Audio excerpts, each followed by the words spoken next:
Dikenal dunia dilakukan rumah produksi batik di Klaten, Jawa Tengah. Puluhan anak usia dini hingga sekolah menengah diajak mengenal batik dengan turun langsung mencoba membuat batik tulis.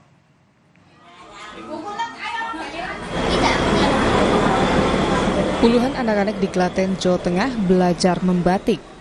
50 anak dari tingkat sekolah pendidikan dini, sekolah dasar hingga menengah ini sengaja diundang ke rumah produksi batik Kebon di Klaten, Jawa Tengah untuk dikenalkan bagaimana proses membuat batik.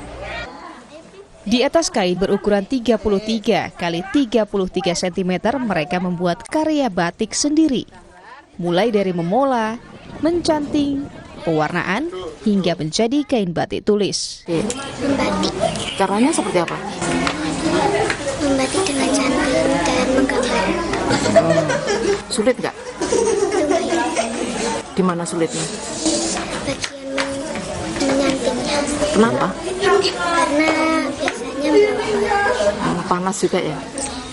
Baru pertama kali atau sudah berapa kali membatik? sudah 2 kali. Sudah 2 kali. Hasilnya gimana Dek ini tadi? Senang? Dek, kenapa harus membatik, Dek? Karena hari ini Hari Batik Nasional. Tanggal berapa? 2 Oktober 2023. Pengenalan batik pada anak dilakukan berkala demi melestarikan batik. Dalam rangka memperingati Hari Batik Nasional 2023. Acaranya seperti apa ini tadi, Bu?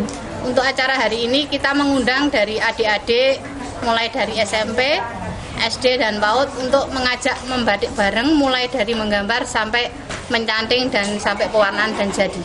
Kenapa anak-anak usia dini itu yang diajak? Untuk anak-anak usia dini kita perkenalkan batik supaya anak-anak itu tahu bahwa di Indonesia itu salah satunya ada warisan budaya kita adalah batik. Jadi kalau anak dikenalkan mulai dari dini maka anak-anak akan tahu bahwa batik itu warisan budaya nenek moyang kita. UNESCO menetapkan batik sebagai warisan dunia sejak 30 September 2009. Dan setiap tahunnya di Indonesia pada tanggal 2 Oktober diperingati sebagai Hari Batik Nasional.